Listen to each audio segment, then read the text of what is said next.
think the honorable thing for our species to do is deny our programming. Stop reproducing. Walk hand in hand into extinction. One last midnight, brothers and sisters opting out of a raw deal. Do not trust any friends or family members. I repeat, do not trust friends. Bring the energy way down. Yeah. Shaking my head here. We were gonna talk. We were gonna talk about how disappointed I am in my son's ability to watch animated horror. It was very. This is for you, Matthew. Goddamn disappointment. You know what? Kids talk tough, and then when the shit hits the fan, they get all scared at night. Yeah. Oh, I just pulled it on him. I was like, check this out, and he really liked the opening, like the intro. He was like, oh, this is super weird. This is cool because it's all like techno and psychedelic and sort of fractal. And he was interested. And then at first he was sort of interested because it was an archaeological dig, and they were like, there was like some sort of skull that had earth buried on top of it. And then smash cuts to 15 years in the future, and they're in a car and they hit a post, and some girl's face is just dangling off of a stop sign, and like the sister starts crying, and no, it was the dangling face and crying that did it for him. That's the old dangling face. That'll get you every time. Yeah, to me, I was like, that was funny. I thought for sure he'd be into that, but no. Did you pick that episode at random, or did you know that was one? Oh wow, I think that was the best one of the series. Oh, no kidding. The reason I picked it is because it's a two-parter with the one with the whale. Right. Okay. Yeah. So I was like, kind of wanted to see the whale one, which didn't. And I had no idea. Oh no, I didn't think it would. I didn't see how it could really. Whale? I kind of the big monster from the sea, full of all those scientists, or not the scientists, but like the people. Oh yeah, that's not a good one. That's gross. Yeah. And weird. Yeah, so I was just hoping to have a good time with my son, but he cacked out on me like a real baby, real 6-year-old. Happens to the best of 6-year-olds. Yeah, fucking garbage. But I'm told that I can just pivot to Power Rangers, which... That's a damn fact. Yeah, which I don't think I'll be doing, but... Well, it has death and dismemberment. Apparently, it's just timed a little classier for kids. Yeah. Speaking of classy and dismemberment and things for kids, you guys want to talk about Mark Millar? Absolutely. I love Mark Millar. Yeah, fucking right here on the X-tinction agenda with James, and Chris. We love Mark Millar. Actually, Chris doesn't like Mark Millar. We really came full. I'm, I don't mind Mark Millar, but I have some shit to talk about him.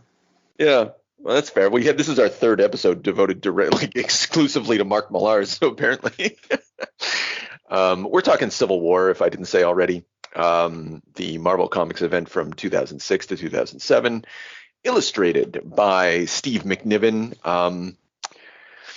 And then the inkers, there's like 6 inkers. There's all these special thanks to Laura Martin, Dave McQuaid, blah, blah, blah. And whenever you see that in the credits, you know that it was a production shit show. Like things fucked up in the background. And what fucked up in this case, Mark Millar got sick, if I remember correctly. And the pages went to Steve McNiven late. Steve McNiven was a little slow. And so the inkers get fucked and the colorists get fucked. And so they pushed back a bunch of stuff. It was I forget, it came out like it started coming out summer of 2006, and it didn't finish, I don't know, like January 2007, and it's only 7 issues. So it was a little bit of a shit show, but you don't notice. No, it's pretty smooth throughout. Real Good smooth. Work. Yeah. Bravo to editor Tom Brevoort on just fucking pulling this thing out of the fire. And although I didn't like this, I did feel like reading it was so smooth. Like the issues just slid into my gullet like they were hot dogs, and I was some kind of hot dog eating champion. I never did. I read like 4 in a row, and I was like, oh, I could keep going. Yeah. Yeah, no, I read this in like 20 minutes. Like, there's like, that's an exaggeration, but like, it doesn't take much. Like, it doesn't. Well, Mark Millar never asks too much of his audience. Like, we've said this in the past. Like, he's here to entertain, and bring you through to the end. And you this is a good version of that for him, even though it's fucking insane. James, do you wanna take a stab at explaining what Civil War is? 7 issue. Well, it's like I honestly have a little bit to say about Mark's. Like, I don't normally say this, but this needed a few more issues. Yes. This was a sloppy hack and slash. Yeah. I don't know. It's just like it's like I don't know. You start off with a nobody team. They do a pretty good job establishing Speedball and his crew of fucking losers are just like attacking some like I don't know. I don't even know why they're attacking them. They're just like apartment living, I guess, like low incognito villains, like.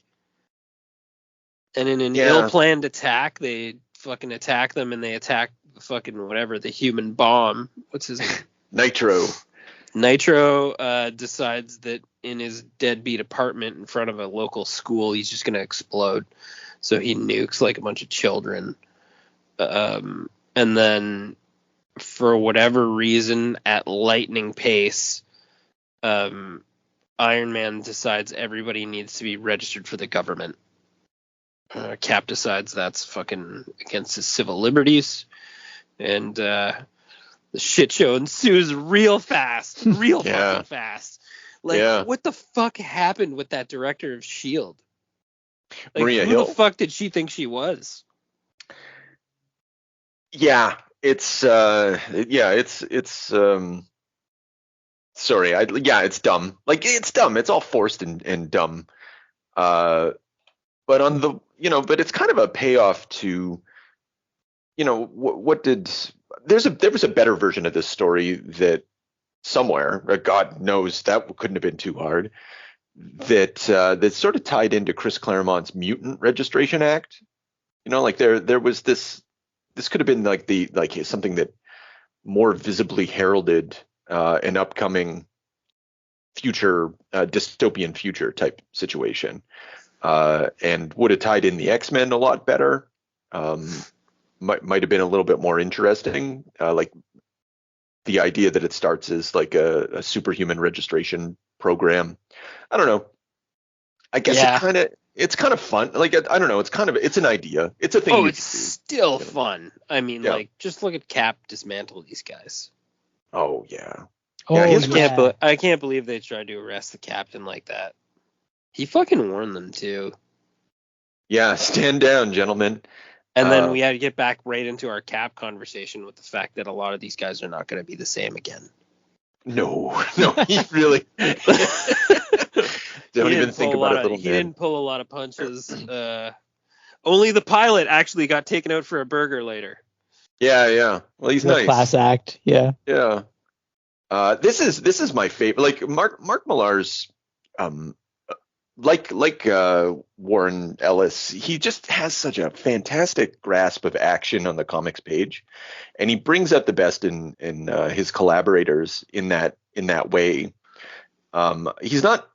Like it's just a matter of pacing and picking the right image and the right emotion. Like, we've read his scripts. It's probably like Captain America does something really awesome and just draw him doing something awesome, and make it 6 panels. But like somehow whatever it is he does in those shitty like panel descriptions that he offers, it produces magic. Case in point is this Captain America scene. Like, this is the coolest that Captain America, like as far as like fighting goes, like, except for maybe in the Ultimates. Like, this is Ultimates Cap brought into the Marvel universe for the kind of the first time. You didn't see Cap doing really awesome shit before then. He just goes out punching people, throwing his shield, and it looks kind of the boring. best is the look on his face in every panel. It's like disgust and agitation, but it's not. He's not angry or exerting himself at all. Mm-hmm. Just so well done. I can't say enough. He pulls that one guy in for the like Total Recall body shield. It was the they fire all the tranks at him. The guy, Yeah. like 50 of them.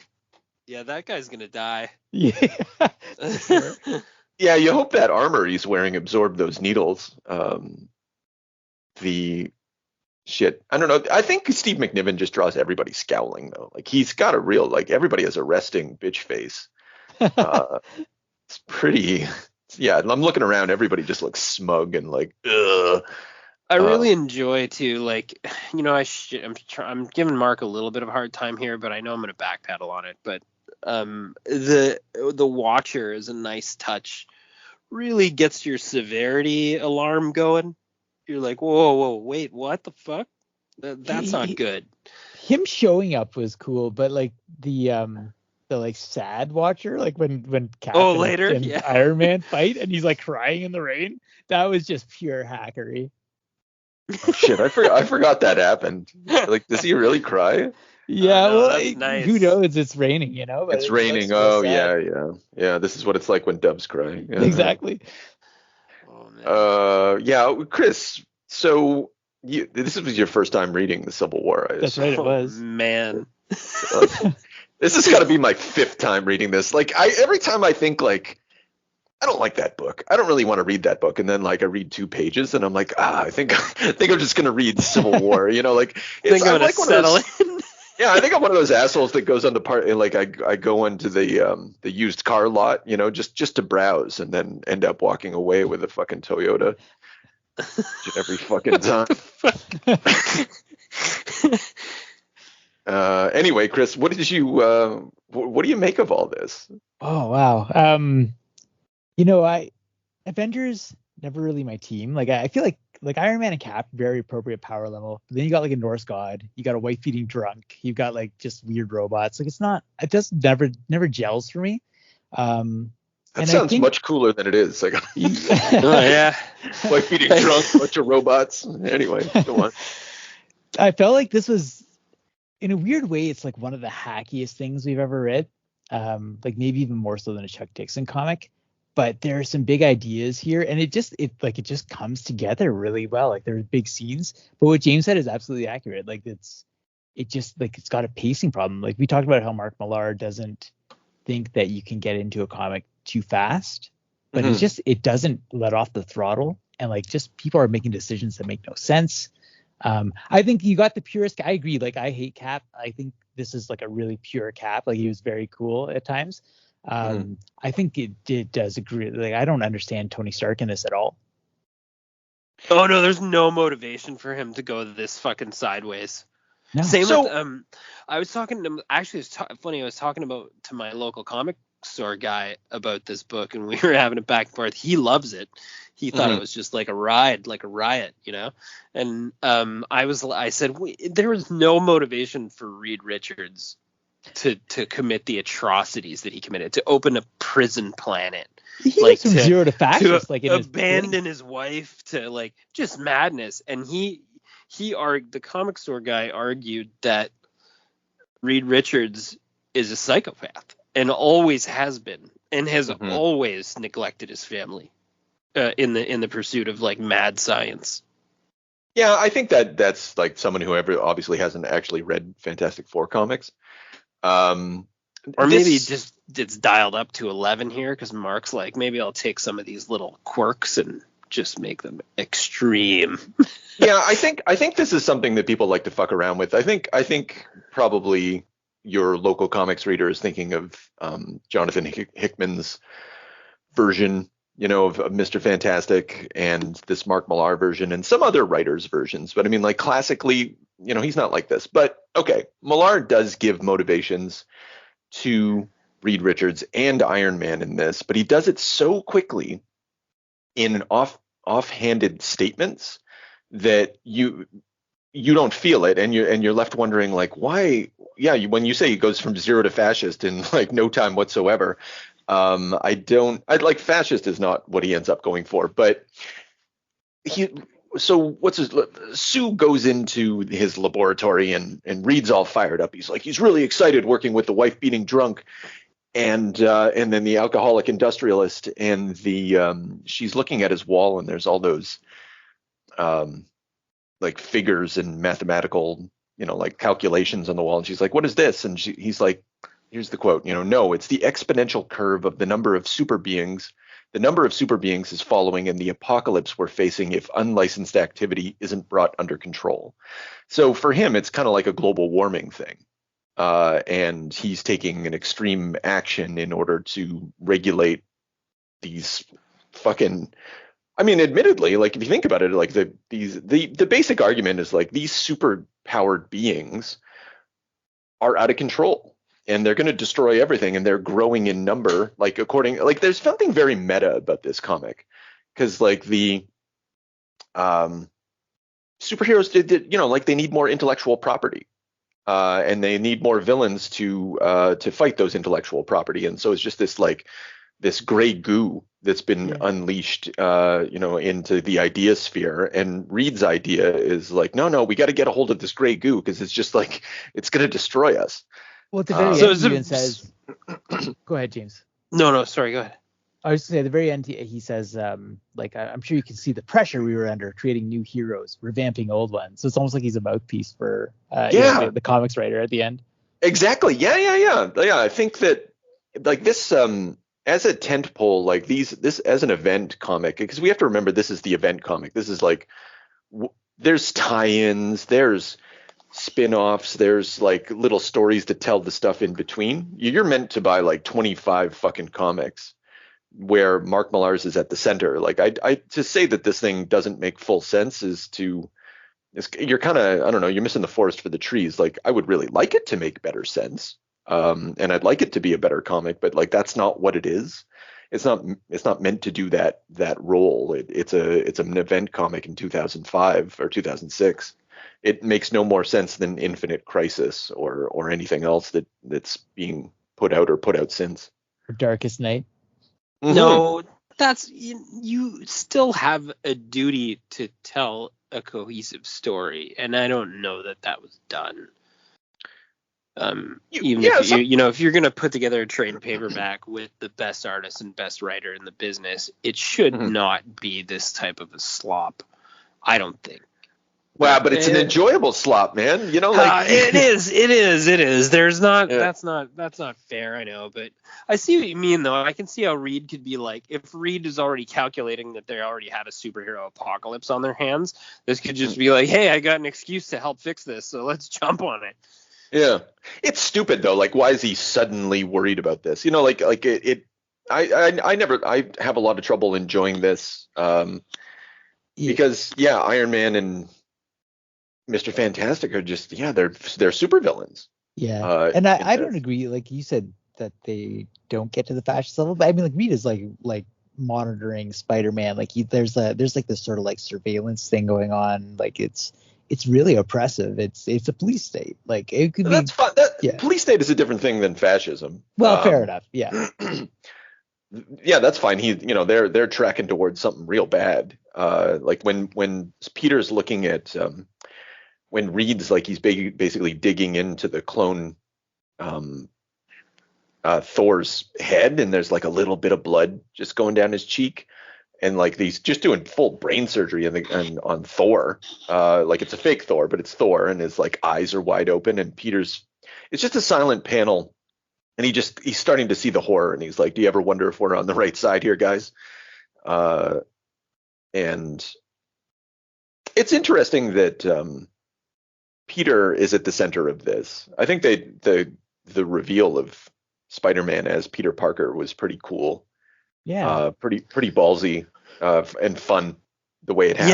Yeah, there was a lot of aggressive reveals sort of moments that sort of, I don't know, there were more than in a normal Mark Millar thing. Like you got one every issue. Yeah, because he's doing some stadium rock here. He's just like that's a good metaphor. Yeah, it really does hit those high notes, and that's what makes it fun, right? Like these, like even though they're coming so fast that it doesn't make sense, you're like, holy shit, that just happened. Yeah, and it takes I think one of the reasons, aside from their actions, Mr. Fantastic and Iron Man's actions in this basically becoming like government agents trying to like clamp down on the heroes. so the moral center of the Marvel universe has always been Spider-Man, and to an extent also Invisible Woman. Like she kind of is also the moral center of this story. Like Sue's fucking hilarious though. Go on. Oh, just like her like letter when she's like she leaves that note for Reed when she finally snaps, and she's like, "This is not just another cry for attention. I'm not trying to distract you from your precious work." It's so passive aggressive. It's like she's basically adopting this like 50s housewife. Like, I know I'm usually hysterical, but you've really gone too far this time, Reed. No, that's like that harkens back to the old Stan Lee comics of yesterday, like when like she was really infantilized. Like it wasn't until John Byrne took over that she became like she stopped being the invisible girl. He made a point of calling her the Invisible Woman. Oh my god, wow, yeah. I forgot about that actually. Yeah. And there's like, look it up, like you'll find panel upon panel of Reed just like condescending to her. Now, dear. How about Namora too? With Namor? Yeah. She's got a type. She's so emotionally unavailable. Yeah. I don't know. I guess maybe there's a Fantastic Four comic for us to talk about someday. But that'd be great. Yeah, like he's just sitting there in like underwater throne doing his Zoolander underwater model thing, and he's just like, "I can feel your heartbeat through the waters, Mrs. Richards."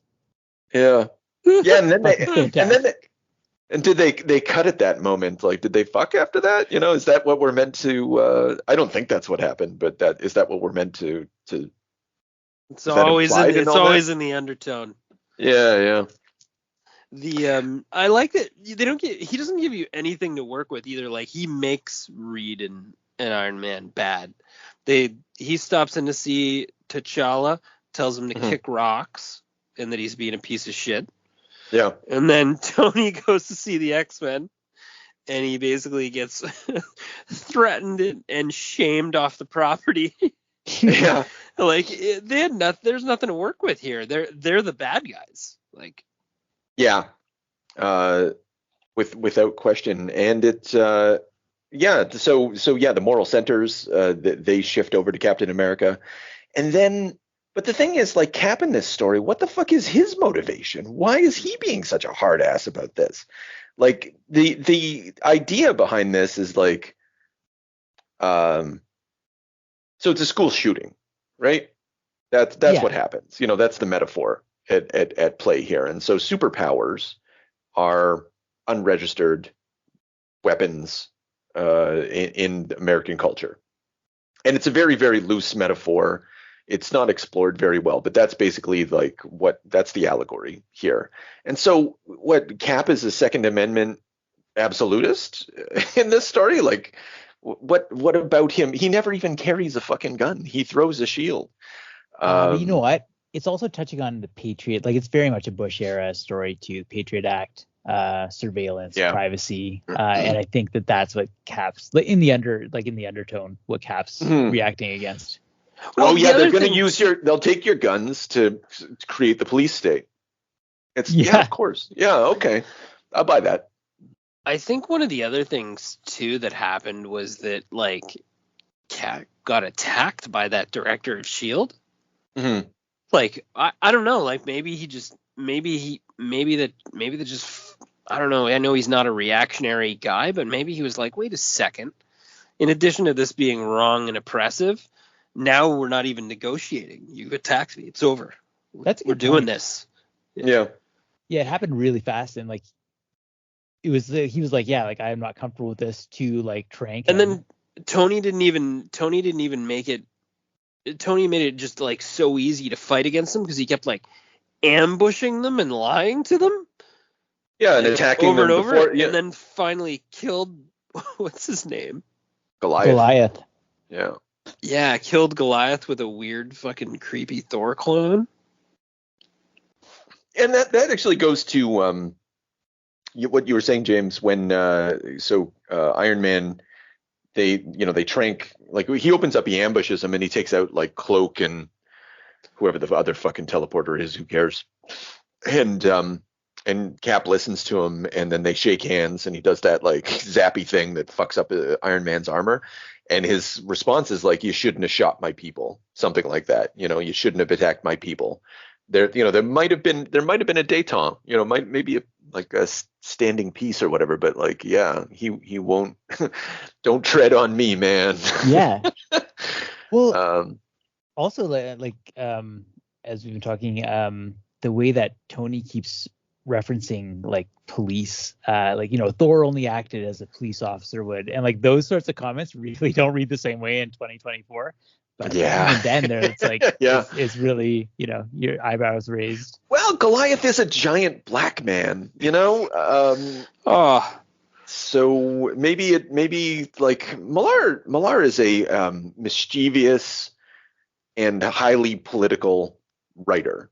Like they tapped him to do this because he's basically working on the Ultimates. He was working on the Ultimates, like Ultimates 2 at this time. It was coming to an end. And yeah, which is also a very, very Bush era story. And this too is Millar, for all of his violence, and I'm not going to say he's an anarchist, but I think we've established that he's anti-authoritarian. All of his stories are, directed against that, because he's one of those guys that was, he's anti-Thatcher, right? So anything that stinks of Thatcher, they can go fuck themselves, and his comics are going to reflect that.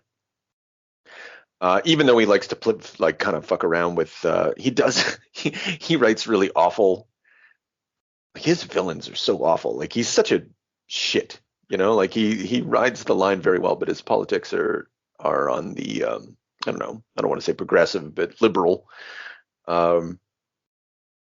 Anyway. Yeah. Yeah. Speaking of Millarisms, did you guys pick up on any, did you tune into any perv moments? Because I had two. Oh, I'm a little low on Millarisms on this one. That's because no one called anyone retarded. So I don't think that happened once. I'm like, bravo. Right. Yeah. Okay. Yeah. What did you identify? I thought just like Goliath's funeral, like when they have him like all chained up in that giant grave, was just like such a weird, like just like almost like laughing at it moment. Yeah. It's like giant shroud, and Toy's like, no, I paid for all like 38 plots. And then that moment where at the end where the shapeshifter like reveals, oh, like Hank Pym's been drugged and tied up for days. You're like, oh my god. Yeah, one of those uncomfortable, like, oh my god, not good. Yeah. Yeah, I don't. But nothing especially like Tommy takes evil dick. Like it didn't. Yeah, that's funny. I think that's what makes it such an, like, when you were getting back to like talking about the hot dog eating contest. I think he was like, and maybe even to my statement about this is an event comic at Marvel. Tom Brevoort does not want evil dick in any of his. He probably got some notes Mark Millar did throughout the writing. No, cut the evil dick. Yeah, because this is pretty the only. Like when Sue is breaking up with Reed, like she's so classically motherly, and I hope you don't think that I'm a bad mother, and so I wine, and so I fed you like fish, brain food, had wine, antioxidants, and we had sex, so that way your immune system gets boosted or some shit like that, and so yeah, I guess that's a reference to sex, which sadly is unknown in most comics, particularly in Marvel comics, like I think she calls it making love or whatever, but even like an overt statement like that is sadly missing, so like quote unquote adult themes are brought up in Millar fashion. Yeah. I guess dead children too. Like that's 218 true. Dead children kicked this thing off. Yeah. Well, so speaking of moms, the woman who's like sort of the advocate. Yeah. What was your take on her? She is a missed opportunity to have been Mephisto or some other fucking manipulative force that is actually behind all of this. I kept waiting for her mask to come off. They kept talking about, oh, she's such a high level political operative, blah blah blah. And you don't even get the sense that like there's anything Machiavellian about her. But she's really at the center of this. Like she manipulates Iron Man. What does she say to him? You fund this sickness, Stark, with your dirty billions. Like that goes straight to, that's Iron Man's motivation in this. It's back to Stark Tech weaponry, killing people in his name. And so she hits him with that, right? And so that's that fundamental guilt at the center of himself, rightly or wrongly. Whether or not it should motivate him to this extent, I don't think so, but that's his motivation. And he keeps bringing her back, and like they keep like coming back to her, but she has no character. She's just a grieving mother who is not just a grieving mother, but just a grieving mother. And to really like in some really like ham-fisted ways, like tug at the heartstrings, like, oh, like here I wanted you to have this. It's my son's favorite toy, and it's the Iron Man action figure. Like, come on. Yeah, remember why you're doing this. Like, I almost felt like I don't want, like, it wasn't an attraction thing, but I like when you said Sue as the mother, like I almost feel like Tony Stark saw some sort of like motherly quality in her, where he like wanted to please her. Almost, it was weird because he just kept like bringing like, look at this this garden that we dedicated to your son, Miriam, and just like all these moments where he's just sort of like trying to impress her, or, like win her favor. Yeah, well, yeah, there's something fucked up at the center of what Tony's up to here, and it has largely to do with guilt or the need to please. And it just makes him seem so fucking small. Like, despite his powers, such as they are, like his connections, like how big he is as a person within society, he's nothing here, and it is akin to like what we tend to think about with billionaires. The jokes we'll make about Zucky or whatever, like these pathetic pieces of shit at the center, they just happen to be in the right time in the right place, and they have the sociopathic drive required to stay in the position that they've established for themselves. That's Tony here. And I think that sort of like message also is part of Millar's politics. Because like Marvel really went behind this and accepted this as Tony going forward. And like another reason this comic really bugged me is because like it just makes a mess. It just makes a fucking mess that takes years to clean. It's not worth it. None of this was worth it. I know, especially when like Maria Hill starts using like villains to hunt people down.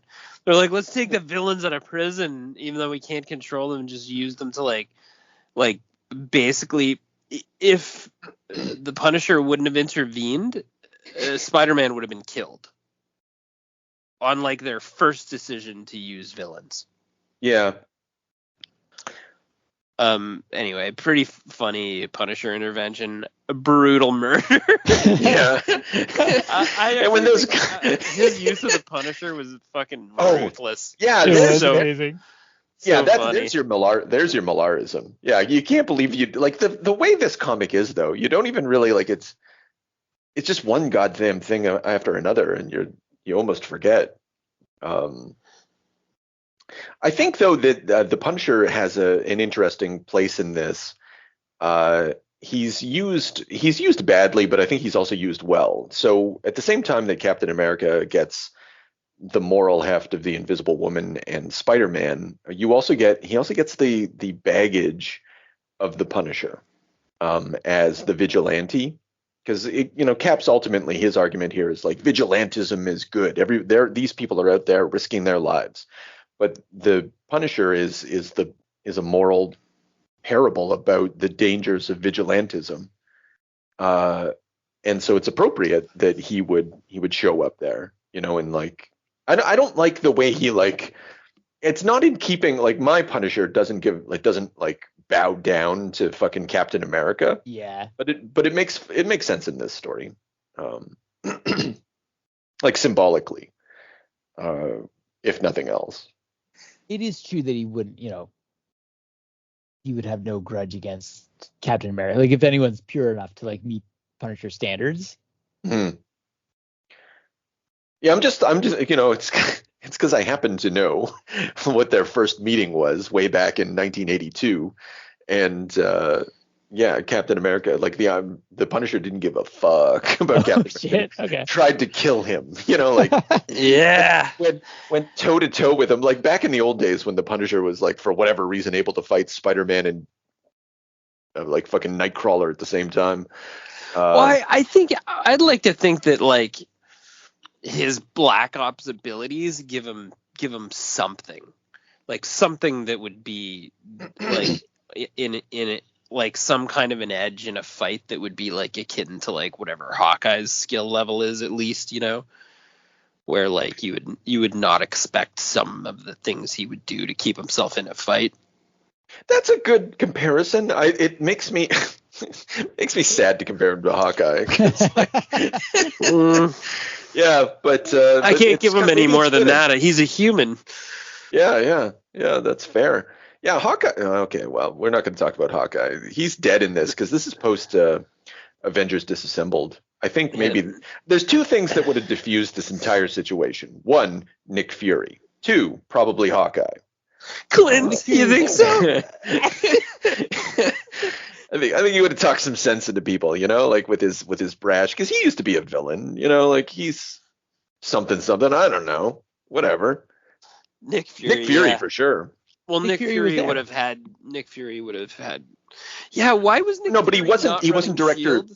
Oh, okay, I forget. It has some. I think it has something to do with fucking Secret Invasion or some shit. It has something to do with like Maria Hill ousting him and being a psycho. Yeah. Yeah, that's. He really beat the shit out of the Punisher. Like. Oh yeah. That was unnecessary. Brutal. Oh, well, Cap? yeah, that was a great moment. Like I love that he just like killed those two villains who came to join them. Yeah, and then he goes very appropriate, and then Cap. What? Like, they were bad guys. Cap, thieves, and killers. Bang bang. Yeah, he puts those two guys down. What do you call him? You like sociopathic piece of trash or something like that? Yeah, probably. That's the shoe fits. He's not even, man. Like, honestly. What, the Punisher? Yeah, he's trying to get rid of bad guys. Relax. What is he? Fight, you coward. Shut up. You murderous. Just following them around, like with his mask, like with giving sniper support in secret. And then at the end, he grabs Cap's mask. And then Matt Fraction writes the Punisher War Journal after this, and the Punisher dresses up in a really shitty looking Captain America type. Oh, nice. And I haven't read that yet. I can't bring myself to do it. The art, anyway, I don't want to talk about that fucking comic. That's a Punisher comic that I like. I shudder at the thought of one day having to pick up. Hey guys, do you know who I hate and refuse to acknowledge? Who's that? Blonde Fabio super baby guy. Super supreme. Sentry? Yeah, fuck Sentry. Get that shit out of my face. Yeah, I agree. Like, and because he's all super, like he's like Superman. Like, what is he? He's not even. They already have other analogs for Superman. Yeah, but fuck? Where did he come from? Oh, well, that's that. Therein lie a tale, my friend, which I can't. No one wants to. Don't have time for that. No one wants to. Yeah. Yeah, it's stupid. You know what happened? Okay, so Paul Jenkins did it, like he created him way back. Say no more. No. Listen to this. Kidding. With Jay Lee. And so it's 12 issues of Jay Lee art with this dude. And like, I never read it, but it's probably looks amazing. It's probably the case. Yeah. Yeah. And then Brian Michael Bendis, when he took over the Avengers, I guess he just, he was like, you know what? Let's bring back that Paul Jenkins thing with the Jay Lee art, because that looks cool. And so this is, it's Brian Michael Bendis's fucking fault that guy's in our face. And then when Bendis left, he left, I think. I don't know what happened to Sentry, and I don't care. Yeah, no, good. Yeah. Yeah, somebody was probably like, let me get my eraser out here. Yeah. They do like a Stalin thing. Like if there was more justice in the world, then he says jokingly, we would he would be erased from this comic. And like, because like it's so weird, like to see him there. It just feels like, oh well, Captain America's side loses because they have Superman on their fucking side, with the power of the sun or some shit like that. And he got no like screen, like he was just there, but like didn't get a single moment of focus on the camera, even though he's fucking Superman level power. Yeah. Well, the whole thing's dumb. Like when they have that final face off and you're looking at the losers, like the grab bag of fucking dingleberries that are faced off against Iron Man and Venom, and I don't know why Bishop is on the side of Iron Man in this side. That made no sense to me, but some of the choices here. Why he loves registrations? Like he's from the future where they fucking tormented by this sort of shit. He's got a fucking... Why are Venom and Lady Deathstrike? Oh well, they're there. Well, because they're part of their, like, it's the Thunderbolts or whatever. Like they've got nanites, and it's kind of like a fucking, what's the word I'm looking for? Suicide Squad. Yeah, thank you. It's a Suicide Squad thing. Yeah. But Bishop, he's got a tattoo on his face from the state. Like he was basically in a death camp. Like what's he doing with Iron Man? That angered me. Yeah. And then but also like, why is Cable with Captain America? That upset me. Why, like, anyway, many choices were made in this that like fanboys get fussy about. Oh, speaking of which, so how do fanboys feel about Cap crying at the end to cap it all off? No pun intended. Oh, to cap it all. I don't know how the fanboys. Nice one. What I felt though is like, so he's about to basically like. He's beat the shit out of Iron Man. Finally, I fight dirty, He's gonna decapitate him, basically. Yeah, well, he's gonna do something. You keep doing with the cap. Stop with your cap puns. And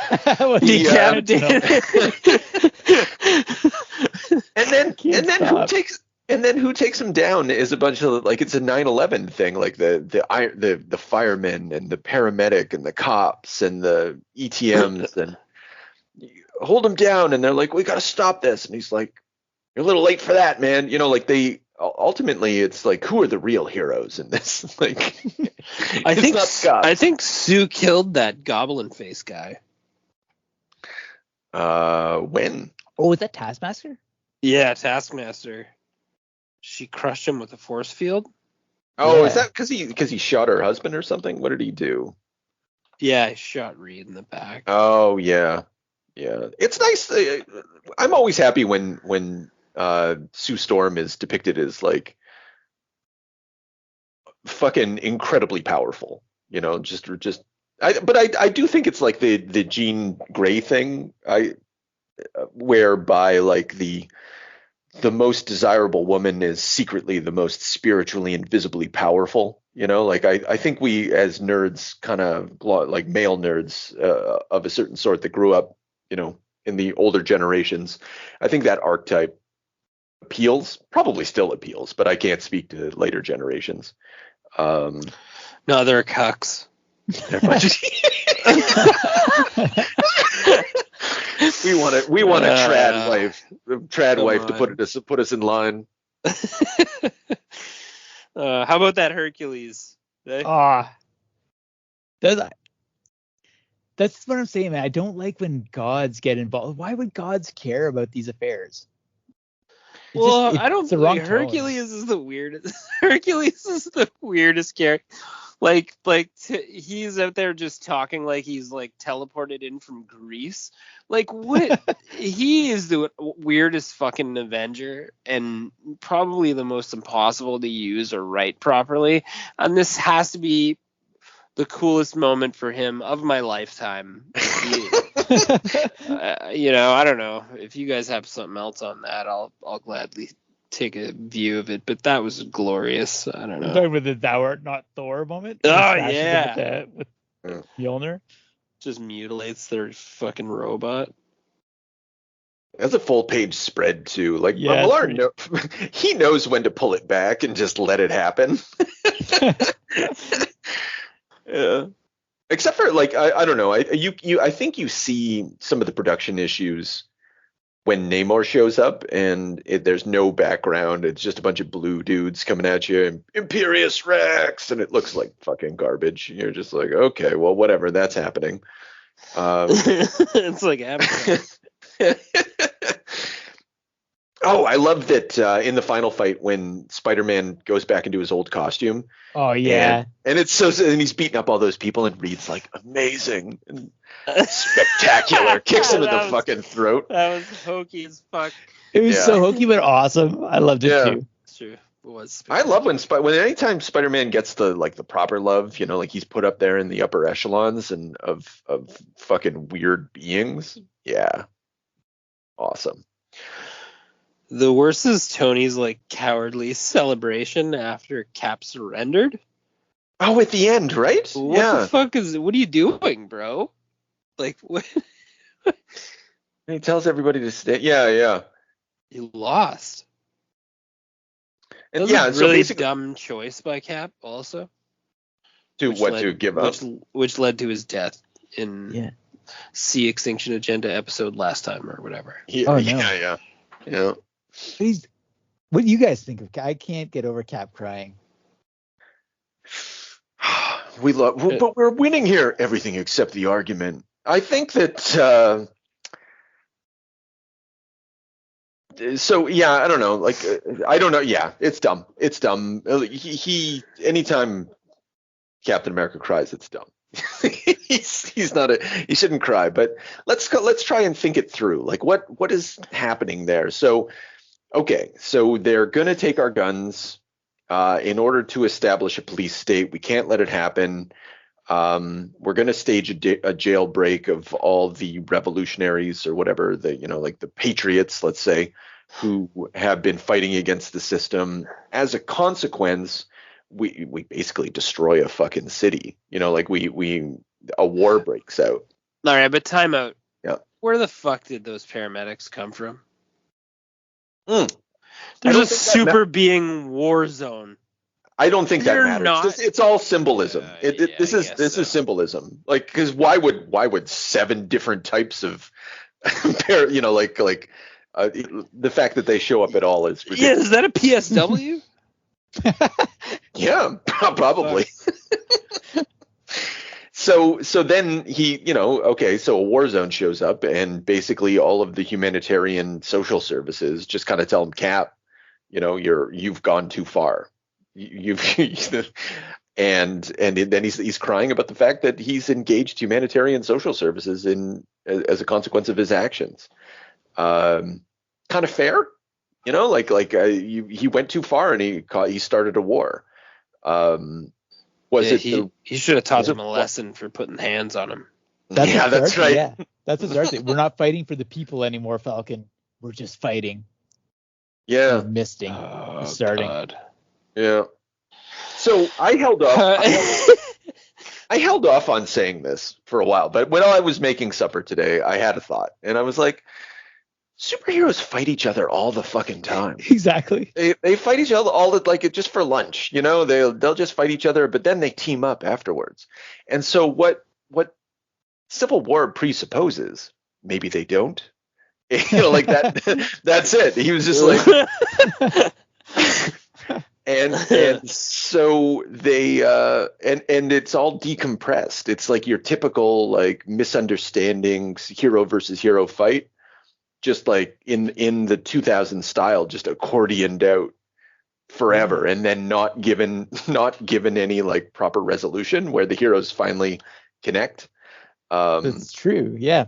Well, and this plan too, like this like overarching plan of like we're gonna have a superhero team franchised in every state. Like that's nonsense. Who would like on taxpayer dollar? But like people are gonna be so pissed off about like who has to deal with like the B teams and like who gets Sentry or whatever. Like yeah, well, the main no one's gonna be Avengers, pleased about this. Yeah. Wonder Man and the Sentry, fucking team of the year. There you go. Yeah, the two things at the end. So it closes off with Reed writing a letter to Sue, basically saying, I love you, dear. I'm sorry. And they reconcile. Oh, this made me hate Reed Richards forever when he's like, I cried for 90 minutes. It was like 96 minutes. So he timed it precisely. Yeah. But for her, that's panty remover. She shows up. That's true. And that is not a Steve McNiven panel. You can't convince me that he drew that, like that look on her face there when she's kind of pissed off, but also wants to fuck him. Looking at it right now, that's Yeah. that's what's being conveyed. Yeah. And then we get to Tony Stark, which you were saying, James, like where he's just like, he's so fucking smug talking to that mom at the end. Yeah, it's going exactly how we planned. Is it, Tony? Is it going exactly how you planned?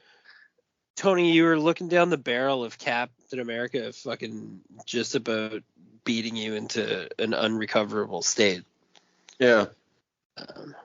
And we can pivot now to the weird Thor moment that comes later where smug Tony gets his. That's nice. Yeah, that was nice to see. Thanks for sharing that. That was what I remembered actually most about the Civil War. In JMS's. So what you shared with us was, I guess it was, I don't know what issues. Who cares? But it was it was from JMS's Thor run with is that Copiel art? Is that dude's name? Yeah, I think so. Okay. Yeah, he's got a real nice barbarian look to his art. Yeah. That guy's one of the greats. Yeah, I don't know. He beats up, but that's the thing. He just beats up Tony. Tony talks a lot, and then Thor beats him up. Tony literally threatens him. You register with us or else. And Thor's like, you made a gross clone of me and like defiled my memory and likeness, and now you're gonna fucking pay. Mm-hmm. And then he hits him with a lightning bolt and mugs him. They really fucking soften up like Tony's power. Like I think that's right. Tony's made to be like really impotent. He shouldn't be. The Iron Man shouldn't be as powerful as he often is conveyed, just because like I guess popularity means that he gets presented as like super awesome, but I think traditionally, throughout the representations, like I don't know if Thor is super powerful, then Iron Man is medium powerful. Yeah. Well, I think in The Rock. Oh, go ahead. No, I was just gonna say, you getting hit by a bolt of lightning, like an unfettered bolt of lightning from a god, mm-hmm. like that can't really go well with electrical systems. There's no way around it. I don't care what kind of space age fucking shit your suit's made out of. Yeah. Nanotech, whatever, doesn't matter. Yeah. Yeah, that's a rock, paper, scissors match. You're not going to win. And for a guy who's like fighting you in a pillar of lightning, basically, looks amazing. Really, Tony should be susceptible to a lot of people's attacks. Really, I mean, it's just you'd figure at some point he'd get a hold of some adamantium or something and stop getting his ass beat like that, but never really does it. Yeah, but you don't want that though. Like you don't want him to be although his name is the Invincible Iron Man, so maybe maybe you do, but like I don't. When do they finally get together? So I remember there's a series which has Alan Davis art. It's written by Brian Michael Bendis, and it was where the fuck? I'm just trying to figure out. So the mess that Civil War's created, how long does it take to finally get fixed? I don't think it gets fixed until like 2014 or some shit like that. I could be wrong. Yeah, you have to reboot when you do something like this. Yeah, 2010. They don't fix this until 2010. So they're like 3 years of them being separate and pissy at each other. No thanks. That was a dark time. It's a dark time. Yeah, it's like, what do you call it? It's like Grant Morrison doing work on your book. You have to reboot after. Mm-hmm. You may as well start with the origin story and just fucking start over, because you can't add to it, and you can't use the characters that are given to you, and you can't use the dynamics that were like laid at your feet. They're insane. Yeah, yeah, and like it is exciting in the way that like Jonathan Hickman. It is like Hickman's was kind of smarter and more stylish or whatever, but this is like if Hickman's X-Men run was I don't know, like an architect and like an architectural diagram presented to Marvel Comics. Mark Millar's Civil War was a sledgehammer through a coffee table. And that's it. That's what he did. He was just like, here you go. All right, give me my money. I'll see you later. And everybody like I don't know, it worked. Like it did produce the It's a movie. Yeah, right? Like in the act good enough. Yeah, the act of cleaning up those shards of glass was so fertile for comics for about 3 years. Like just creatively fertile of just dealing with this bullshit. They were like, okay, good, we got something to do now. Like it's really sad.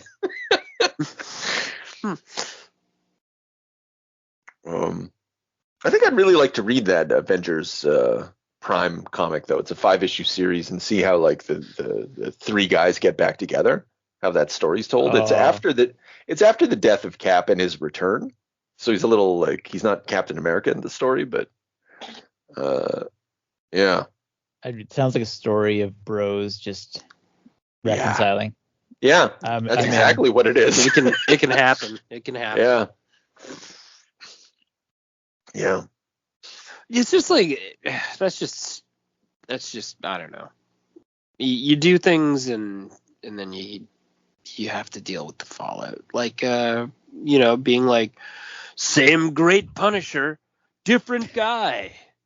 Mm-hmm. Like, oh, good idea. Enjoy those sales and it's canceled by the way. Yeah. Oh fuck! Didn't even go three months. It goes to 4. Yeah, it goes to 4 issues and then it's done. And then they realize there's a comic store that has 18 fucking stacks of those 4 issues or whatever.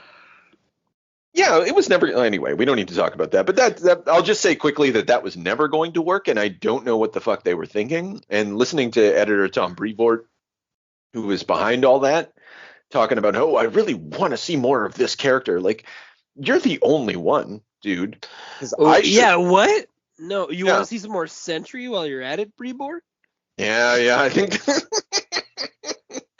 So good editor, bad. You can't be at the center of Marvel Comics for that long. He's the longest running editor out of all of them. Like he survived the culling of the 1990s. Like he survived all of it up until the present day. And for whatever reason, like the comics writers, like they think extremely well of him. And I read his newsletter on a weekly basis.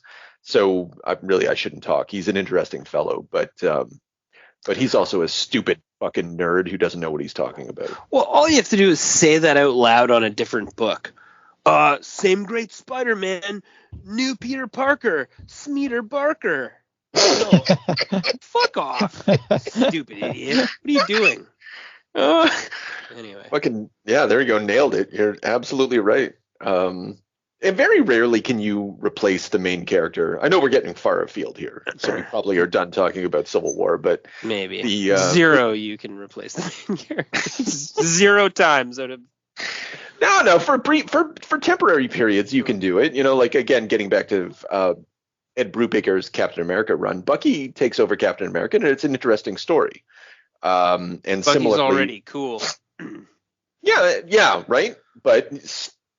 Yeah, so you've just got someone like an established character filling in for someone, but you can't just take some fucking random guy literally named Joe. And is his name Joe? His name's Joe, right? And so some fucking Joe comes in and just shits the bed and like big surprise everyone. Anyway. And he puts on like white shield boots. It's like an analog for being a peon. Yeah, just like back to Tony Stark. So it's very much the same. It's a mess, and so like a lot of fun. Like you said, James, like Civil War is very hack and slash. Could have been a bit longer. like you both agree, but frankly, I don't want to read anything longer. I think it's mercifully short. Yeah, you go through that, baby, and you're like, ooh, what the fuck? And that's the whole.